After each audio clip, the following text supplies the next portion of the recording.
Well, hello everyone, and welcome back to Adrian's Digital Basement. On today's video, we're going to be taking a look at an IBM PS1 computer that a viewer sent in. This was actually a mail call item from way back in 2021, and the viewer who sent this in probably thought that I lost it or forgot about it. But as I think I mentioned on previous videos, I am slowly trying to go back through old mail call items and get to them. So today is one of those days, so let's dig into this really cute little computer.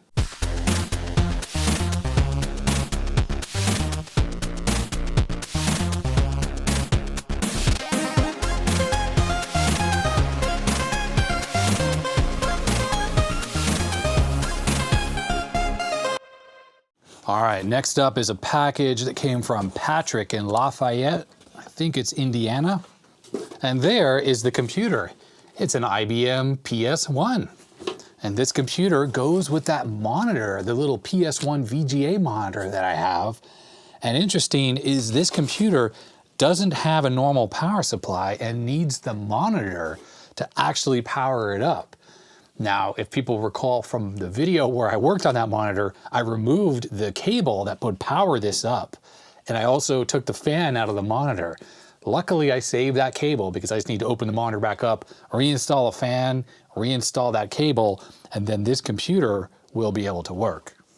All right, cool. Patrick, thank you very much. Let's take a look at this on the bench, see if it still works. So here it is, the IBM PS1 with its matching little monitor here. I was given this monitor by a local viewer. This was a ways back. And I didn't actually have a PS1 to go with it, but it works as a normal VGA monitor. I'll put a link in the description below to where I first show off this monitor, but I was reached out to by Patrick, who said he had an extra one of these PS1s that matches the monitor, and he was willing to send it to me. As I had mentioned in the unboxing, this machine actually doesn't have a mains power supply in it, and its power is derived from the power supply that's inside the monitor. So you'll notice on the front of this, there's no power switch, but there is one here on the monitor, and this switch not only turns on the monitor, but also the PC, which is connected to a multi-pin cable that plugs into the back of this thing.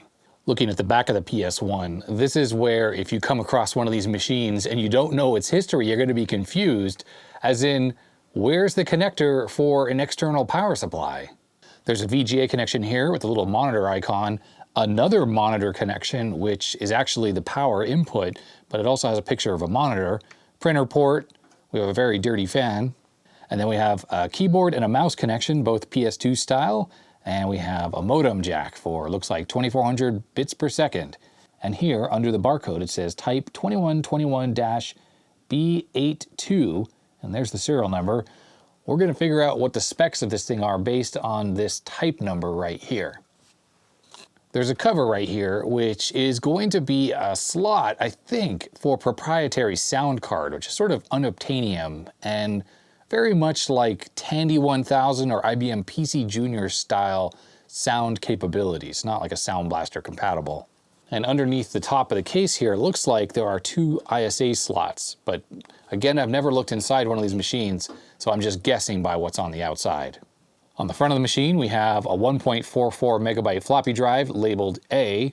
And over on this side, besides additional vents, the IBM PS1 badge and what looks like an LED labeled C. So that'll be for the internal hard drive. Before I open this machine up and we take a look inside, let's take a look on the internet and see what we can figure out about the PS1 line. Okay, over on Wikipedia here, there's a pretty good article on the PS1. Right off the bat, it says that this was the replacement for the PCjr, which was an utter failure. This came out in 1990, and I'm pretty sure the PCjr was discontinued before that. So there was a little bit of a gap between the PCjr and this machine. As I'd mentioned earlier, the author of this article suggests that the PS1 did imply a more limited machine than the PS2, which was, of course, the business line, highly expandable, highly varied line of machines that IBM sold.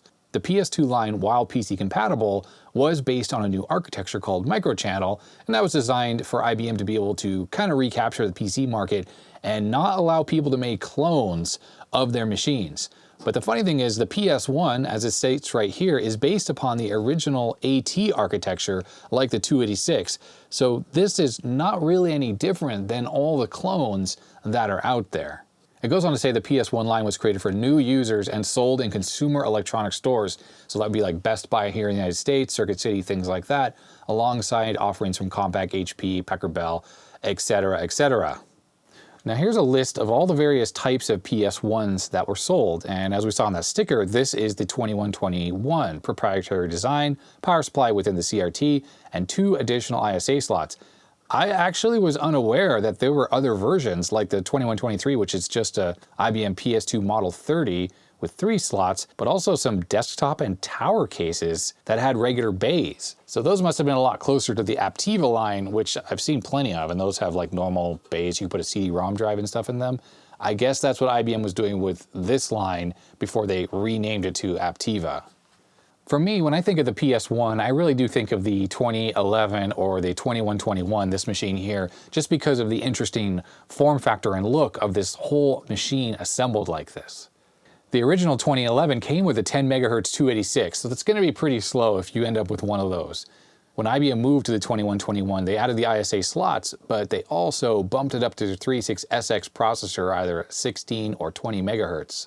And remember on the back, we saw this was a 2121B82, so it cost $2,200 when it was first launched, and it has a 16 megahertz 8386. It seems like some of the information on Wikipedia here is not complete, but it does appear that there were versions of the 2121 that did not have the ISA slots. So if you're shopping for one of these, take note that not all of them have the ISA slots, and look on the back for those 2 slot covers in the pictures so you know that you should be able to expand this with an XT IDE or something like a sound card.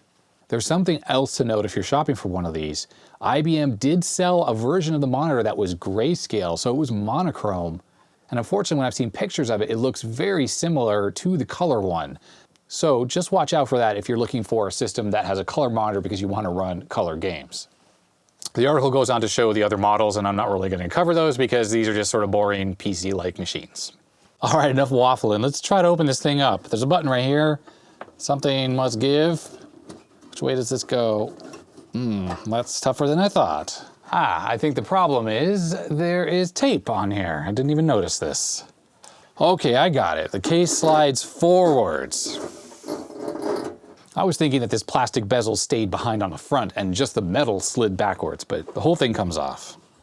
All right, Patrick left me a note in here. Now it's funny in a way, I know he emailed me about this machine before he sent it, and I'm sure he told me stuff about it. It's been so long now, I've kind of forgotten about it. But here from back in February of 2021, replaced main filter caps and blown 100K, looks like M fuse, still won't read discs. So that's an unfortunate thing. I may not be able to fix that. This is a very typical problem with IBM's disk drives. PS2s have the same problem where very frequently their floppy drives don't work. In here we have a bog standard IDE drive, and unlike a lot of the PS2 machines, it's just standard IDE, and the power cable is a normal power cable. So replacing this with just a compact flash card would be super simple. Right here we can see one 16-bit ISA slot, so that's perfect for adding like a sound blaster or whatever. And there is lots of length here, so it could be a long card and it's gonna fit in there without any issue. And on this side, there's another ISA slot. One thing I don't think you're gonna find in a machine like this is a NiCad battery that's gonna leak and destroy the machine. Pretty sure there's a battery in here somewhere, but I think it is of a type that typically does not leak. Let's see if we can find it. But right here is the modem. Has a ribbon cable that connects to the motherboard, so that is, of course, proprietary. It's funny, it has a 4-pin Molex connector here. I wonder if that is for the sound card, which I think mounts right on top of this thing, right here. It's like a metal bracket there. Maybe it plugs into there for power. Oh, I just lifted up and that popped out. Was that supposed to come out like that? Let's turn that. No, there we go. And I'm trying to hit the modem out. Looks like there's a screw here. Okay, there it is. That comes out. Oh, look at that. Good old bog standard CR2032 CMOS battery. How cool is that? All right, so the hard drive and the floppy seem to be on some kind of a sled here. So I'll take out these 2 screws. Being an IBM, they use these hex screws. I mean, they're flat blade or hex. I've had these 2 nut drivers forever. Probably, I think I got these in the early 90s, like with a toolkit I bought back then. The rest of the toolkit is long, long gone. But these two were clearly for working on IBMs, because every time I go to use an IBM or work on an IBM now, I bust these out, and these are the two sizes that are always used. All right, so the floppy drive doesn't have a power cable, it just has this. So that means that power is running inside this floppy cable. So I won't be able to replace this drive if it's not working with just a standard PC floppy drive. All right, so this is not coming out. It looks like there's a screw on the front. So I'll keep taking out screws, or it looks like maybe 2 screws. I'm gonna keep taking out screws until it's released. Okay, there it is inside the dusty IBM PS1. There's the normal 386SX processor, and I have a video on the channel about a 46, I think it's an SLC upgrade that you push on top of the socket and would upgrade this machine to a 46. So that's definitely an upgrade I may consider depending on if this machine does work. There's some type of an expansion connector on the front here, and it has an opening in the front of the case. Wonder what that's for. All right, so let me get this floppy drive off of here because we're certainly gonna have to work on it. It looks like I didn't need to take off this whole thing because there's some type of a sled here that slides in. How does this come off exactly? All right, I think the trick is you push up on that and the drive just slides right out. Quite easy serviceability. Don't have to really take anything apart to get that out. Nice. I'm just gonna remove this little bottom tray here so we can take a look at what's going on with this drive. So it's not atypical for old drives to have an electrolytic cap that has to do with the motor control or the motor speed for the spindle. And that's this cap right here. And if it goes bad, then you often have trouble with the drive. It spins at the wrong speed or it's just not able to read because the speed is inconsistent. Now, Patrick said he replaced this, or that note said someone replaced it at some point, and yeah, it doesn't look like it's bad, but I'm gonna check it nonetheless with my ESR meter. All right, hopefully you can see that. It's about 4.4 microfarad at 1 kilohertz and a D value of 0.228, so that is completely fine. Usually when I find 3.5-inch drives that have a regular electrolytic cap like this here, they usually work fine. It's the surface mount ones here that leak, just like those ones on Macintoshes leak or Amigas. And you'll see corrosion there, and I often take those off, and then I will just reattach a regular electrolytic just like this into the same spot. Typically that makes drives work again, but I guess in the case of this one, it hasn't. So let's pop this cover off the top and look under here.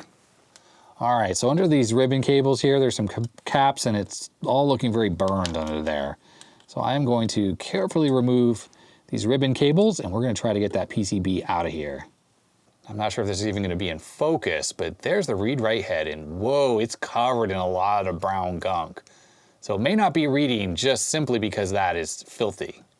But let's try to take a look at this PCB anyways. There's a ribbon cable here that's soldered, so I have to carefully fold this over. And I have removed the ribbons on the other side. Let's take a look at what we see. All right, there's quite a lot of crust here. I think there would have been a polyfuse or something right here that looks like it's just bridged with a piece of wire.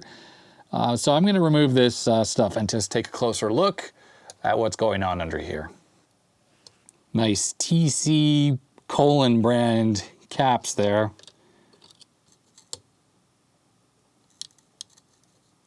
I removed the old solder, so a little IPA, and I'm just gonna scratch away at any of this black gunk that's on here. So now we can see a little bit better what's going on here. You can definitely see like this via here is very corroded, so we'll have to check on the other side if that has continuity. But like this positive rail here, let's follow the trace. So now I just wanna see with these really sharp probes, I have it in continuity mode. Is it getting through? So that one is getting through, no problem, over here to this polyfuse. And then from here, how about this trace right here? Let's poke into it. Yep, that's working. And then this side here is good. All good. And how about the positive here? So that's sort of working there. How about over here? Yep. None of these other traces look bad. Everything looks okay right through here. It's just this via here. Let me check the back side of this crusty via. Even though it's very crusty, it's actually working. Okay. And on the back side of the drive, this all looks fine. There's a little bit of alcohol on here. All right, so let's replace those caps. These are 25 volt caps, which makes sense. This is probably something to do with the motor control, which means it's on a 12 volt rail. So I'm gonna try to find some surface mount caps to reinstall here. let me use these caps on there. 10 microfarad, 25 volts, and these are ceramic caps, so they should never fail. I just have to make sure that these are actually going to fit the spacing, and they will. All right, there we go. It's not the prettiest, but it should work, and those should never fail. I'd normally use hot air to reattach these, but I wanted to make sure that that one cleared that via, because of course a normal electrolytic cap that would have been on their surface mount one would have had a plastic pad underneath with 2 little legs, so it wouldn't have had any risk of touching that via, so I just needed to make sure I positioned it that direction. So there we go. Of course, maybe I should have tested the computer first, but I'm just gonna assume that it does work because the note made it imply that it works fine. All right, and now we just carefully reinsert all of these fragile ribbon cables. Those 2, and then there are 2 for the heads here. And it's time to clean the heads. I'm gonna use one of these little things that a viewer sent in from the UK. Awesome little cleaning pads here. Well, nothing was really coming off. Now, I found that sometimes the gunk that's on the heads is so difficult to get off that even 99% IPA, which is what I was using, didn't work. I'm gonna use some Windex of all things, because I find that the soapy action actually cleans a little bit better sometimes. And indeed, it is exactly like I said, it is cleaning it so much better. Check out that the end of that has some yellow kind of stuff on there. That was what was on the heads, and it came right off with the Windex, and the alcohol wasn't doing anything. I really need to get a little mirror like the kind a dentist uses so I can get down in there and show things that are hard to see otherwise. And then back to the little cleaning strip here with the IPA on it for a good final clean. I had a 1541 Commodore disk drive that had heads that were so dirty as well. IPA wasn't really doing anything, and the Windex immediately took off any gunk that was on them, and then I just cleaned them the final bit, and then they worked great.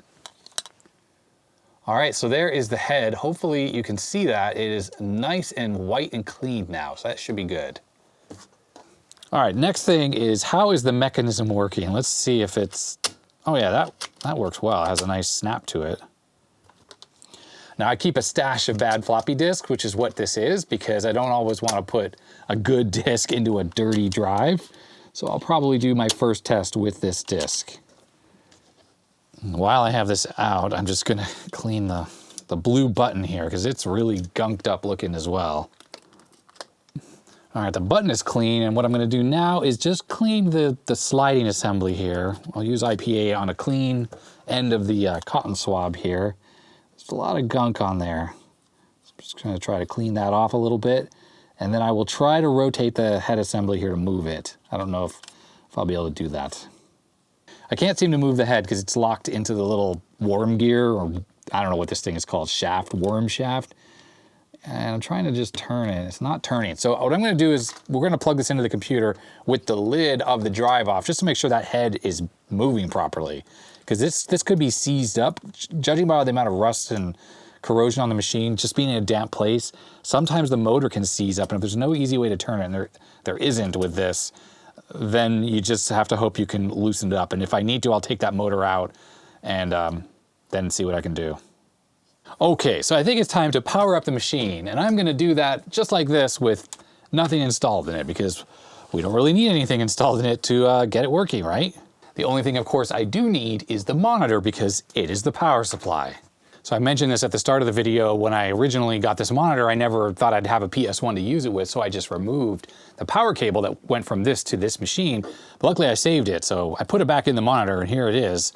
So you can use a normal VGA monitor with this machine if you build something external to power it up. I'm sure this uses the normal power rails, +5, -5, +12, that kind of thing. So if you build a breakout cable, go ahead, use a regular monitor. You will need a cable that's missing that extra pin. I think it's pin 9. Otherwise it won't fit into the connector on here. But V Westlife had a video recently on how you can modify the connector on the motherboard with a little, I think it was a paper clip and a soldering iron or something like that, or maybe a lighter, and you burn or you melt that little hole. You can use a normal monitor. Me personally, like for this monitor I have on the bench here, I just use needle nose and I just ripped the pin out of the VGA cable, so it would work as well.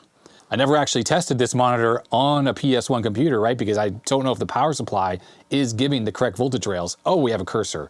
Let me turn off the lights. All right, there it is. 2 megs of RAM, 301 error, and a 162 error. I'm pretty sure 301 is because the keyboard is missing, and I think 162 is a hard drive error, or maybe that's a floppy error. And it's telling us to push F1. The PS1 actually came with a Model 1 keyboard, but it was a cost-reduced keyboard that had buckling springs, but it was really cheap looking and cheap feeling.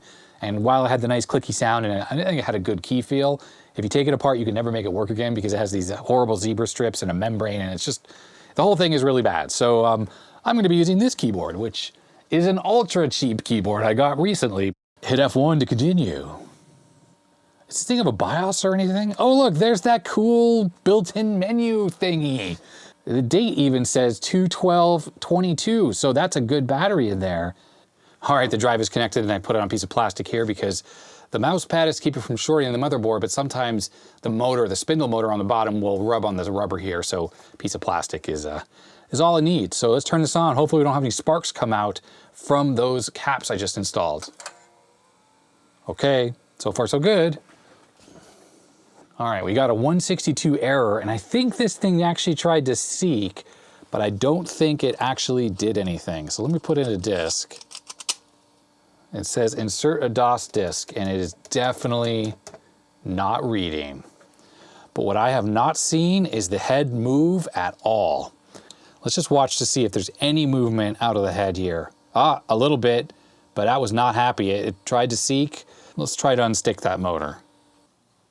All right, I'm using needle nose and I'm turning the motor, and it does seem to be turning okay. Doesn't feel bound up. I've actually moved the head a little bit that way. There still could be problems with the drive electronics when it comes to the motor control for the stepper motor here. That's causing issues. I felt the head move a little bit. Just normal disk drives, when they first power on, they usually go to track 0, but maybe not all. Whatever was going on there, I would assume that's just a normal seek. That was not working properly. I think what I really need to do is get this computer booted off a hard drive so that I can load up IMD, which is my favorite tool for testing disk drives, see if I can exercise the head or hook up the oscilloscope to try to see what's going on. It could be whatever blew the fuse on this thing that had to be jumped, blew out some of the transistors that also drive the head stepper motor assembly here. So I think with IMD and the oscilloscope, I might be able to see if that's the case. All right, so I've been thinking about what to do about the bad floppy drive, and I actually found online some information on how to hook up our normal floppy drive. So we'll do that if we need to. But what I tried to do next is get this XT IDE card working in the machine. So I've reinstalled the slots, and I just can't seem to get this to work. Basically, it never sees the BIOS, and I've tried all 3 settings because this is a 256 kilobit BIOS. I've tried all 3 settings and it never shows up. So what I went ahead and did is I connected this, which is, well, it's an SD card to IDE adapter. I plugged it in directly to the motherboard. And the problem is here is that IBM machines like the PS2 and this machine, there is no way to alter BIOS settings without a floppy disk. And looking online, there are those images available to download, but without a working floppy drive, you can't configure the hard drive or anything like that.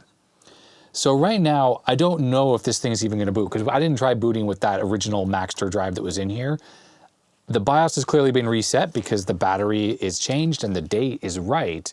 We saw that when we booted up, but I just don't know about the hard drive. So we're gonna do 2 tests here. First, I want to boot this computer and see if it can see what's on this card. This is DOS 622. I think it's 132 megabyte partition, the C drive, so it's definitely more than whatever, that's like an 80 meg hard drive or whatever is in here. But hopefully it's going to be able to read it, even though the heads and cylinders aren't quite right. These types of controllers here, the chip on here, does translation with heads and cylinders, so it should still work as long as I'm trying to access within the 80 megabytes. And next up, a little bit of Googling, and I quickly found the downloads for the 2121. They have ROM images, they have all the drivers, but more importantly, they have the utility programs, which I have gone ahead and downloaded. And I copied them onto this card in the utils folder. So if we turn this on and it sees that card, we should be able to at least try to configure the BIOS or see how it's configured. Also, instead of trying to film the screen, I have the VGA cable connected here to the capture device. So this is just going to be blank, even though it's powering up the machine, and we'll be able to see a much clearer image of everything. So here we go. All right, there we go. It's counting up the memory. It's cut off a little bit on the edge, but don't worry about that. That's just the capture device, and I haven't configured it. Okay, 162, which of course is the floppy drive error. Let's hit F1. Oh, incorrect DOS version. Okay. That's a good sign. I think that means it was trying to run something off of the autoexec.bat or maybe configsys, because I think that's what this launcher does here, is it looks to see if you have a hard drive and then it tries to execute some extra files off there.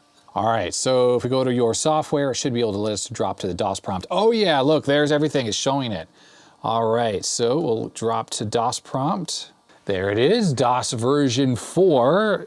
Okay, so there is the stuff on the hard drive, great.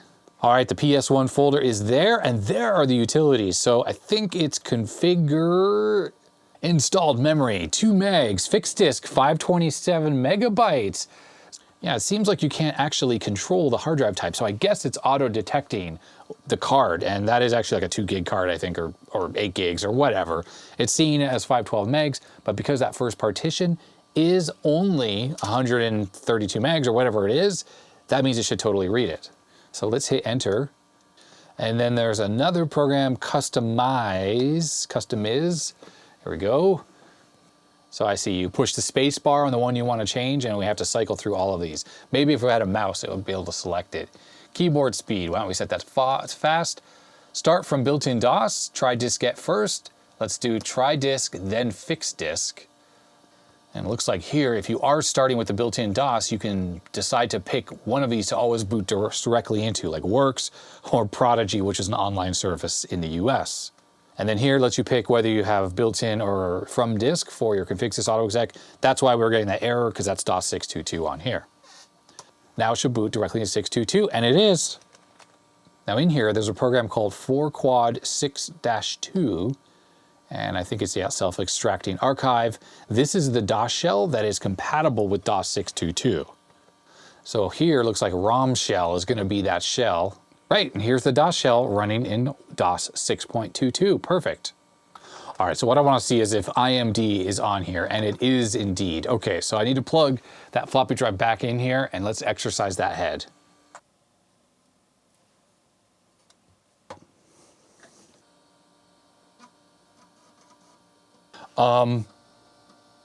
Wait, what's happening? It's working. I just plugged it in to power up the computer. It just booted off the A drive. What? The drive is fixed? I'm in Check It here, which I just ran off the hard drive. Let's do a diagnostic on the A drive. And let's let it do a random seek. I'm not gonna do a write test. Unbelievable.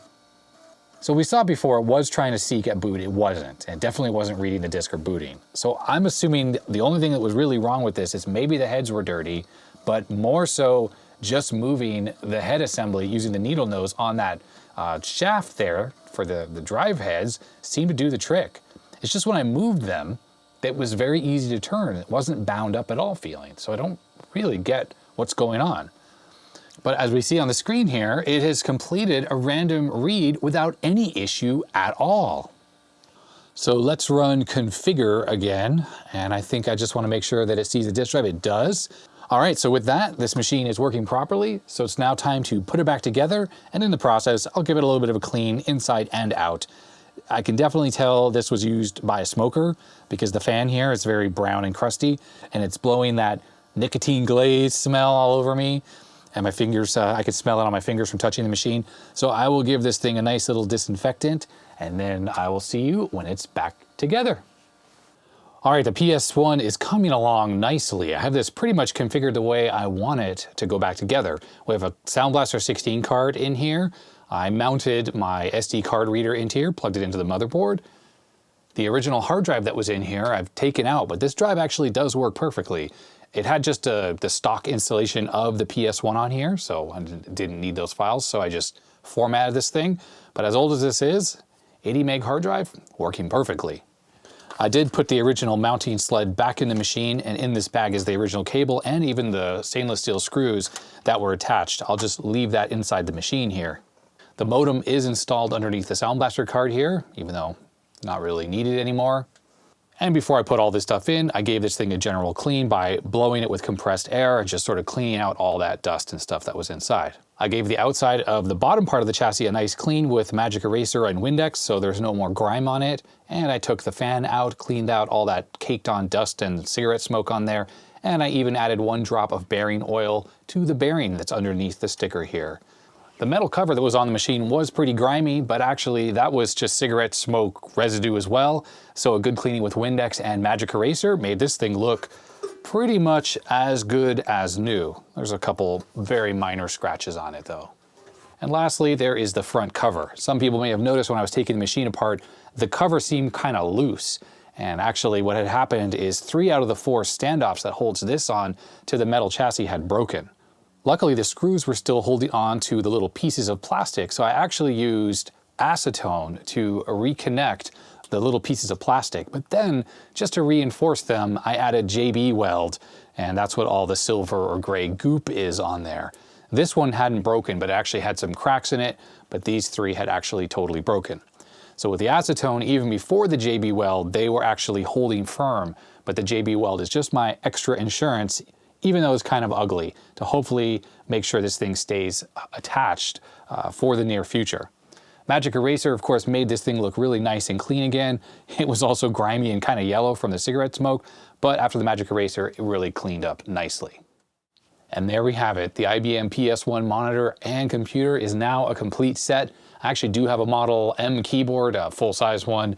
It's in storage, so I can't access it easily. And I even have the matching IBM mouse that goes with this. I found that in an e-waste recycler at some point. But for now, just using this HP mouse and my cheap PS2 keyboard, let's boot this thing up. I actually went ahead and copied all of the original PS1 utilities, Windows installation, and software onto that SD card that's in this thing. So it will still boot up to that special shell, even though it's got DOS 6.22 in it. And yes, by the way, you notice there was no speaker inside the computer when I took it apart, and that's because the speaker is inside the monitor and the volume control is right here. And yes, even the original Windows 3.1 install is on this machine, and it totally works. I had to copy the win-a20.386 file over from the original DOS 6.22 install disk for it to run in 386 enhanced mode, but there it is, it's actually working, and it has shortcuts to Prodigy, Works, things like that. Now, because I was able to add that sound card because of the ISA slots that this particular version has, you're not limited to that really hard to find IBM card, which has really bad compatibility. So I can run games and get great sound out of them like this. Here's Ultima 6. If I turn up my speakers, there's that very cool ad-lib music that this game supports, plus the nice 256 color VGA graphics.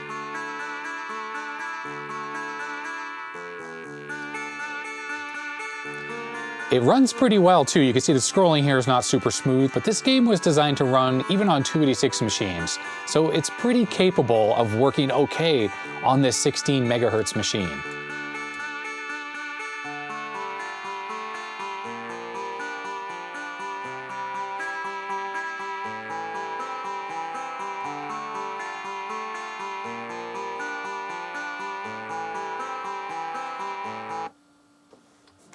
And here is Outrun from Sega. Now the PC version doesn't support even the ad-lib card, so we're stuck with the internal beep speaker coming out of the monitor. It actually has pretty good sound quality considering its beep speaker. I mean, yeah. We can turn the volume up and down here.